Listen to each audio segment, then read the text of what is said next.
Testemunhos Seletos, volume 2, capítulo 36. Amor para com os que erram. Cristo veio ao mundo a fim de pôr a salvação ao alcance de todos. Na cruz do Calvário pagou o preço infinito exigido pela redenção do mundo.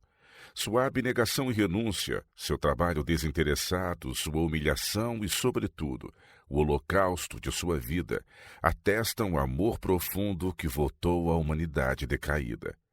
Veio para salvar o que se perdera. Sua missão atingia os pecadores de todas as categorias, de qualquer língua ou nação. Por todos pagou o preço de sua redenção, a fim de reintegrá-los na comunhão e harmonia do céu. Não desprezava os que dos mais graves erros e delitos se haviam feito culpados. Seu trabalho era desempenhado com especial consideração pelos que mais necessitavam da salvação que viera a trazer. Quanto mais urgente reforma um caso pedia, tanto mais profundo era seu interesse, maior sua simpatia e mais devotados seus esforços. Seu amorável coração se comovia até as profundezas, à vista daqueles cuja condição menos esperança oferecia e que mais necessitavam de sua graça regeneradora. Na parábola da ovelha perdida, foi figurado o amor admirável que Cristo vota às almas desgarradas. Não se demora junto dos que lhe aceitam a graça para de preferência circunscrever a ele seus esforços e receber em troca seu amor e agradecimento. O fiel pastor deixa seu rebanho e corre ao deserto, enfrenta dificuldades, perigos e até a morte, pelo único desejo de encontrar e salvar a ovelha perdida, que está condenada a morrer se não for restituída ao redil. E quando finalmente, depois de diligente busca, o pastor a encontra, embora exausto de cansaço, aflição e fome, não se limita a tocá-la por diante, mas, ó amor incomensurável, toma-a afetuosamente nos braços, põe-na sobre os ombros e a reconduz ao rebanho. Depois convoca os vizinhos para se alegrarem com ele por se haver achado a que se perdera. As parábolas do filho pródigo e da dracma perdida ensinam a mesma lição. A alma que mais grave perigo corre pela natureza especial de sua tentação é que maior cuidado merece da parte de Cristo, tornando-se o objeto de sua mais terna simpatia e diligente trabalho. A alegria pelo pecador que se arrepende é maior do que a que reina por 99 que não necessitam de arrependimento. Estas lições são para proveito nosso. Jesus deu aos discípulos a comissão de cooperarem com ele em sua obra de amarem-se uns aos outros como ele os amou. A agonia que padeceu na cruz atesta o valor que atribui à alma humana. Todos os que aceitarem esta grande salvação assumem o compromisso de cooperar com ele. Ninguém se poderá considerar especialmente favorecido pelo céu concentrando seu interesse e atenção em si mesmo. Todos os que se dedicam ao serviço de Cristo devem trabalhar como ele o fez e amar aos que vivem em ignorância e pecado justamente como ele os amou. Compassivo esforço pelos que erram. Todavia, entre nós se tem feito notar uma falta de simpatia e amor, profundo e sincero em prol dos que são assediados por tentações ou que vivem no erro. Muitos têm revelado aquela frieza glacial e negligência pecaminosa que Cristo figurou no indivíduo que passa de largo, guardando a maior distância possível dos que mais necessitam de sua ajuda. A alma recém-convertida sustenta muitas vezes lutas tremendas com hábitos arraigados ou tentações especiais. E se sucede ser vencida por uma paixão ou de uma de suas inclinações mais fortes, incorre naturalmente na culpa de imprudência ou real injustiça. Nessas circunstâncias é preciso que os irmãos desenvolvam energia, tato e sabedoria, a fim de ser-lhe restituída a saúde espiritual. É a esses casos que se aplica a admoestação divina. Irmãos, se algum homem chega a ser surpreendido em alguma ofensa, vós que sois espirituais, encaminhai o tal com espírito de mansidão, olhando por ti mesmo para que não sejas também tentado. Gálatas capítulo 6, verso 1. Mas nós, que somos fortes, devemos suportar as fraquezas dos fracos e não agradar a nós mesmos. Romanos 15, verso 1. Quão pouco, porém, os discípulos professos revelam desse amor compassivo de Cristo. Quando alguém comete uma falta, outros não raro tomam a liberdade de agravar tanto quanto possível o caso. Indivíduos que provavelmente cometem faltas da mesma gravidade, embora de natureza diversa, ousam tratar seu irmão com cruel severidade. Faltas que foram cometidas por ignorância, inadvertência ou fraqueza são transformadas em pecados propositais e premeditados. E quando almas chegam a apostatar, há indivíduos que, cruzando os braços, solenemente declaram: "Pois não dizia eu? Sabia perfeitamente que com essa gente não se podia contar." Desse modo, adotam a atitude de Satanás e em seu espírito rejubilam porque suas malignas suposições se provam certas. É natural encontrarmos nos que são moços e inexperientes grandes imperfeições que devem estar dispostos a suportar. Cristo nos ordenou encaminhar os que são espiritualmente fracos e nos torna responsáveis se por nossa conduta forem levados ao desânimo, desespero e ruína. A menos que cultivemos diariamente a tenra e preciosa planta do amor, corremos o risco de tornar-nos egoístas, apáticos, pessimistas e críticos, tendo-nos na conta de justos quando estamos longe de ser aceitos aos olhos de Deus.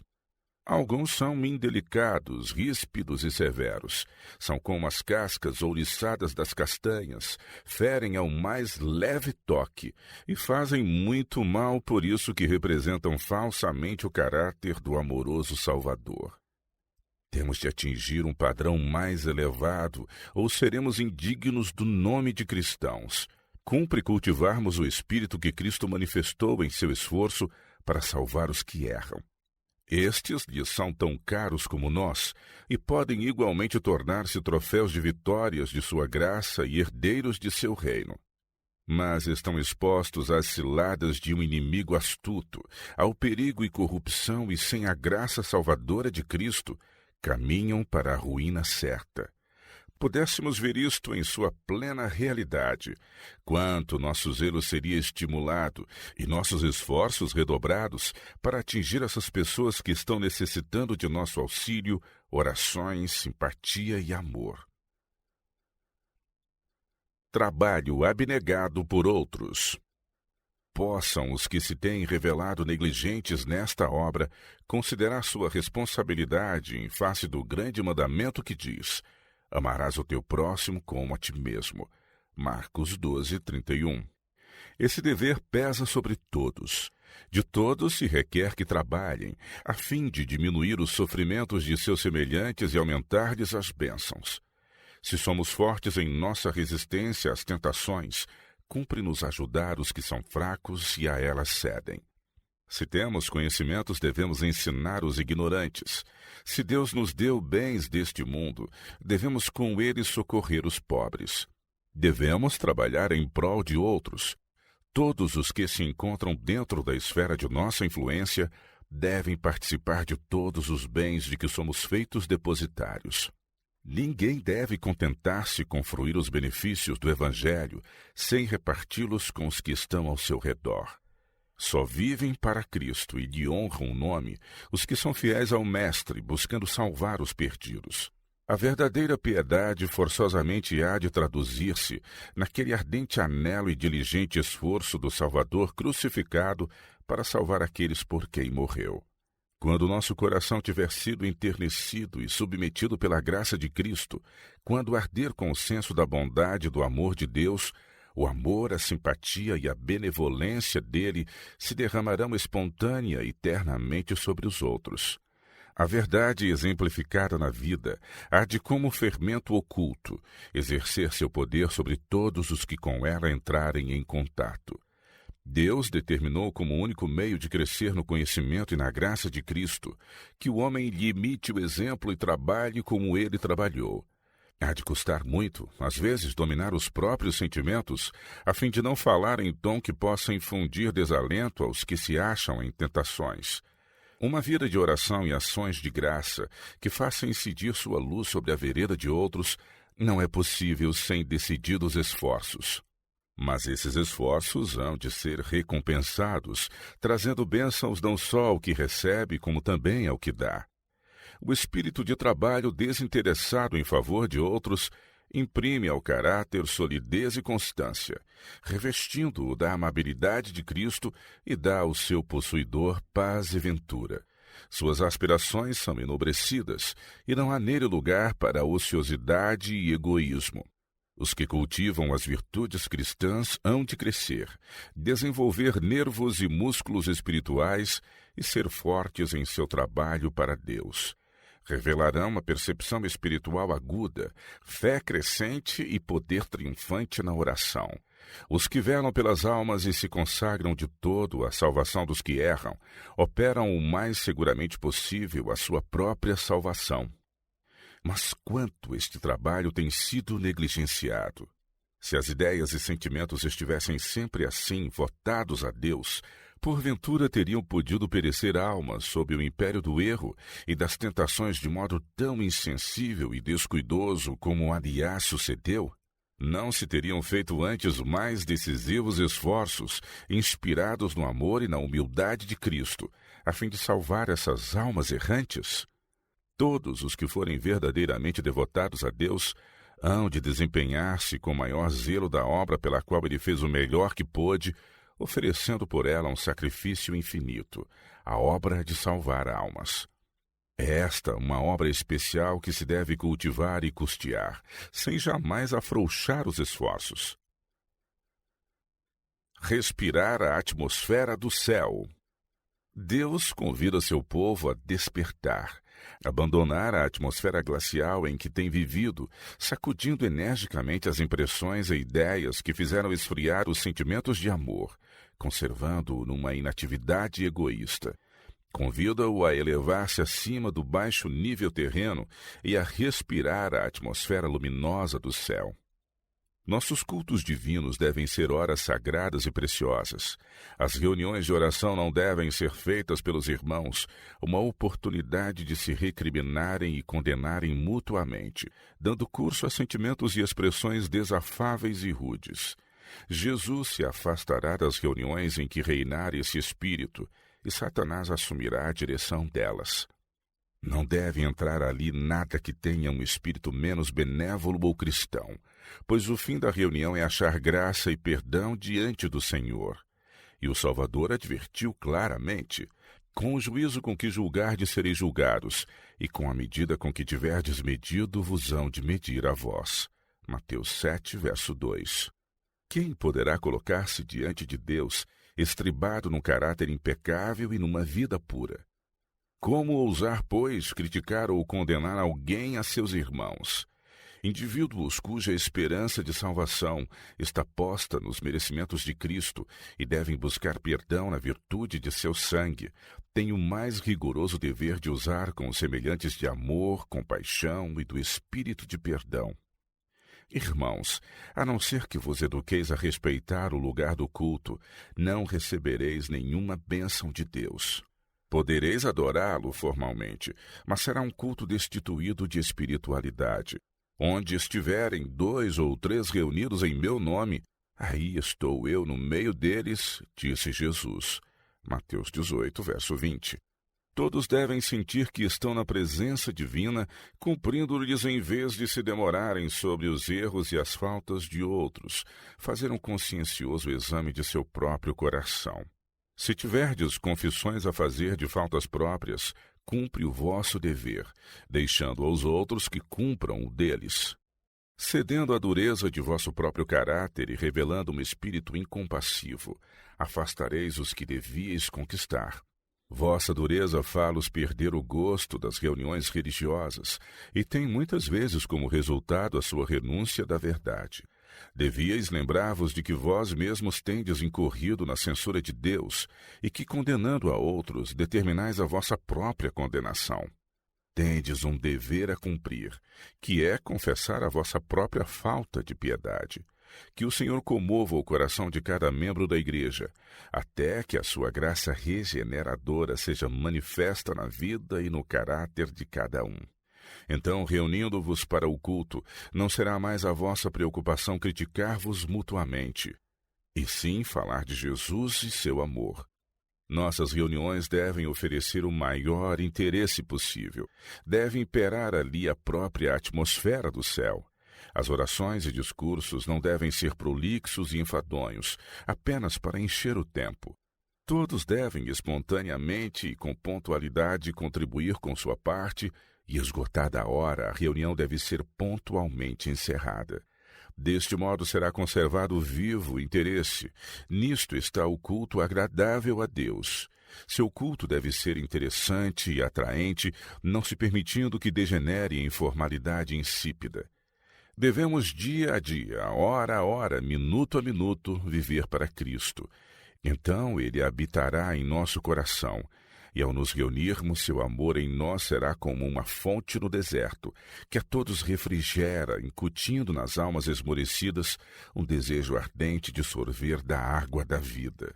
Não devemos depender de 2 ou 3 membros para fazer o serviço da igreja. Devemos pessoalmente desenvolver uma fé forte e ativa para ajudar no avanço da obra de que fomos incumbidos. Devemos ser movidos por um interesse intenso e vivo ao interrogar a Deus: que queres que eu faça?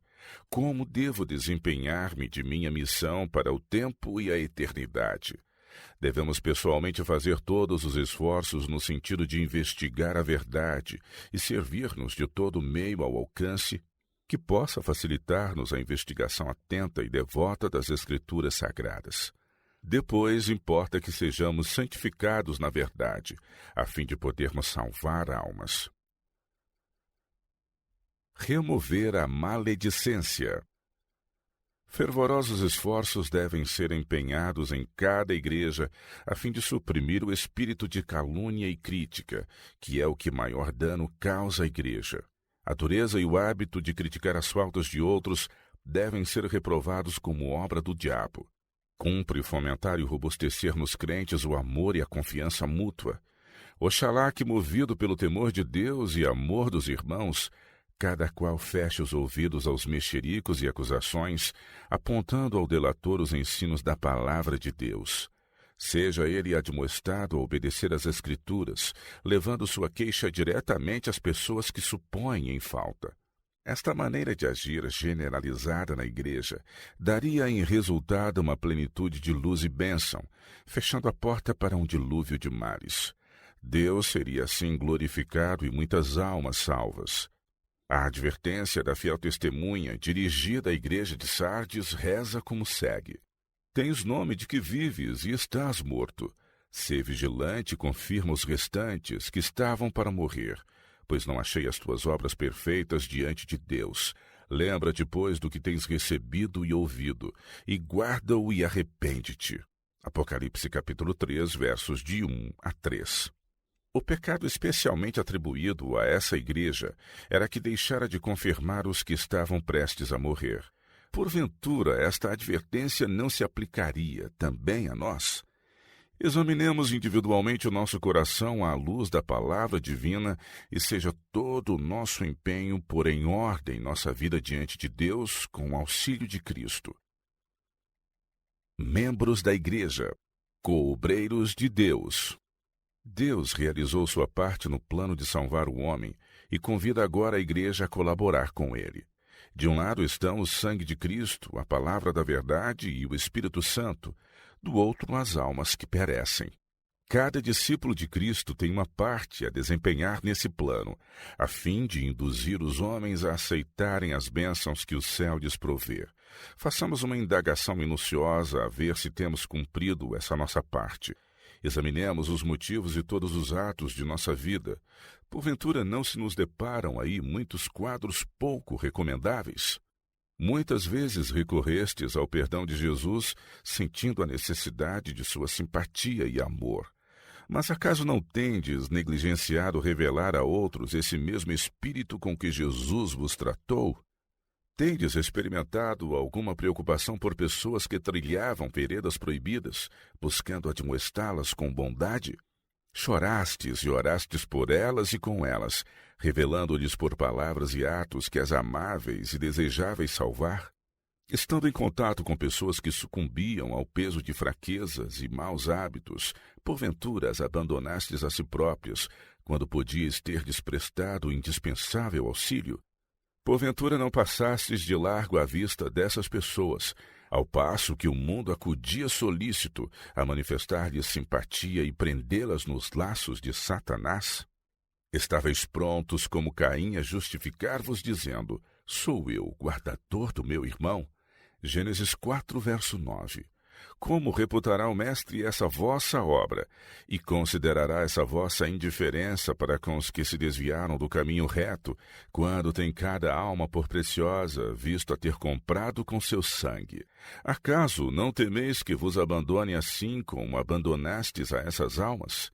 Podeis estar certos de que o vigia fiel colocado sobre a casa de Deus registra toda negligência.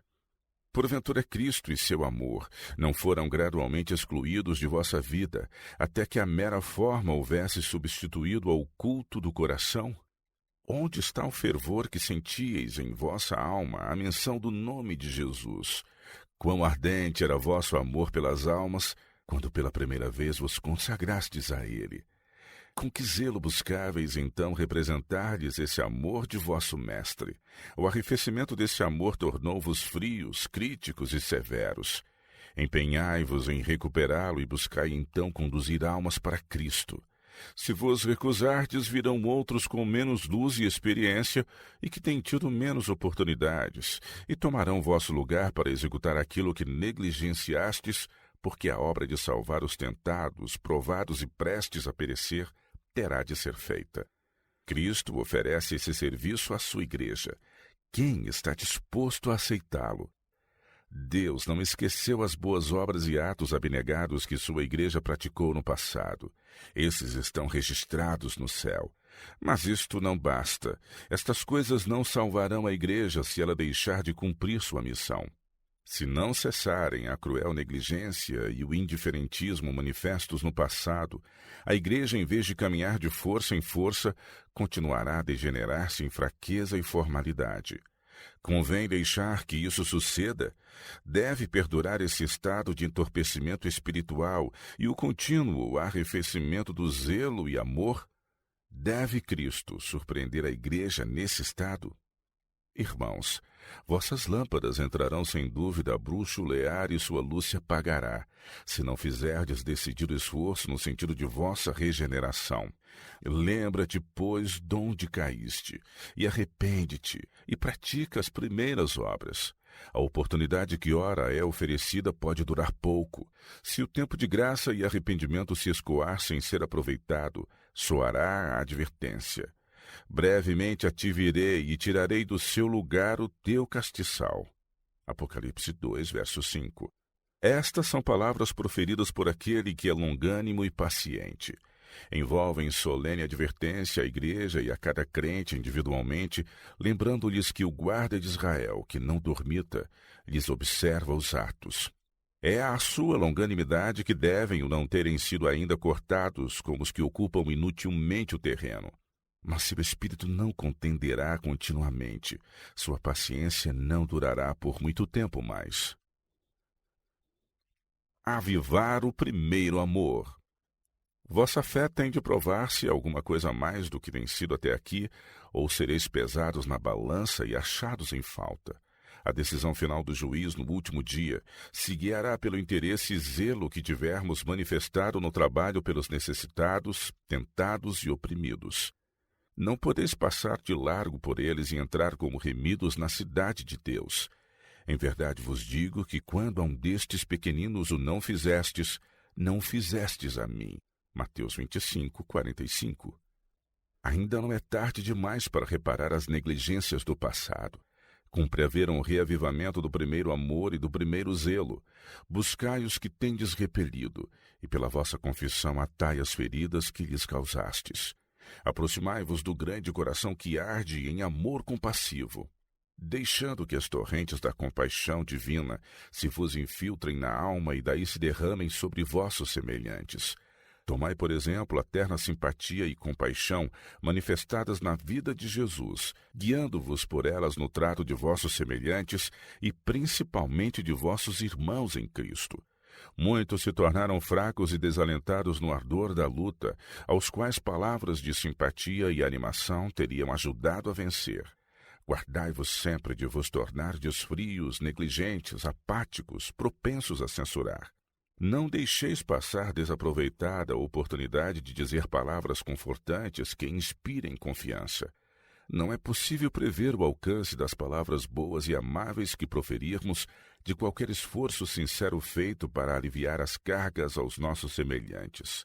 Certo é, porém, que os errantes só podem ser encaminhados com um espírito de mansidão, bondade e terna simpatia. Deus tem pessoas preciosas em sua igreja. Há também homens e mulheres que são como o joio entre o trigo. Mas o Senhor não vos dá a vós e a quem quer que seja o encargo de dizer quem é joio e quem é trigo. Podemos ver e condenar as faltas dos outros, ao passo que temos faltas maiores que nunca reconhecemos, mas que são distintamente vistas pelos outros. Deus não considera de igual magnitude todos os pecados. Há graus de culpa em sua avaliação, assim como na dos finitos homens. Mas por insignificante que este ou aquele erro no seu procedimento possa parecer aos olhos dos homens, pecado algum é pequeno à vista de Deus. Os pecados que o homem está disposto a considerar pequenos podem ser os mesmos que Deus tem como grandes crimes. O beberrão é desprezado e dizem-lhe que seu pecado o excluirá do céu, ao passo que o orgulho, o egoísmo e a cobiça não são repreendidos. Mas estes são pecados especialmente ofensivos a Deus. Ele resiste aos soberbos, 1 Pedro 5,5, e diz-nos Paulo que a avareza é idolatria. Os que conhecem as denúncias contra a idolatria feitas na palavra de Deus verão desde logo quão grave ofensa é esse pecado.